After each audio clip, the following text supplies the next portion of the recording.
Does anybody in the audience know why do you burst crackers for Diwali? What is the connection? Any idea?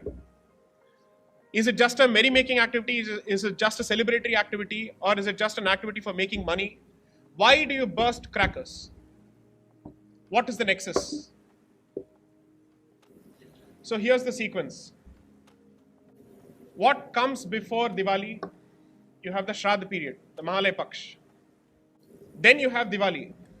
And then it comes the Kartika Masam, correct? Here's the understanding. And you will find parallels to this structure or to this tradition even in China. So what are you doing during the Shraddha period or during the Mahalaya Paksh period?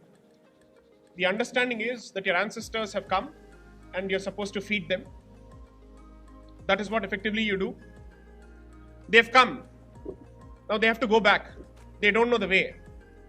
You light the sky for them to find their way back to heavens.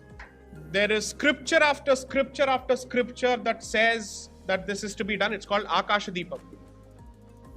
We had to cite all of the scripture before the Supreme Court because the Supreme Court, in just 8 lines without discussing any evidence, had taken a position that bursting of firecrackers during Diwali is a mere celebratory activity. It's a merry-making activity. It is not a ritual. I'm sorry, it is a ritual.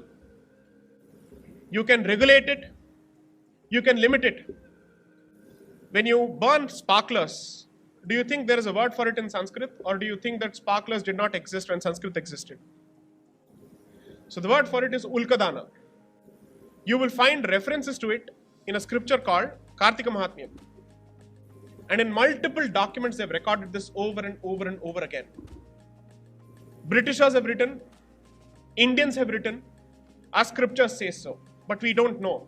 If somebody had approached the Supreme Court representing the rights of the Hindu community and other communities, there are any number of variants for Diwali. The Sikhs actually celebrate it as the Bandi Chhod Divas. That has a specific history. The Jains have a specific variant. Is it a coincidence that all these communities celebrate Diwali in one way or the other around the same period of time? Surely it's not coincidence. There must be something common to all of this. So considering all of this, what does it tell you?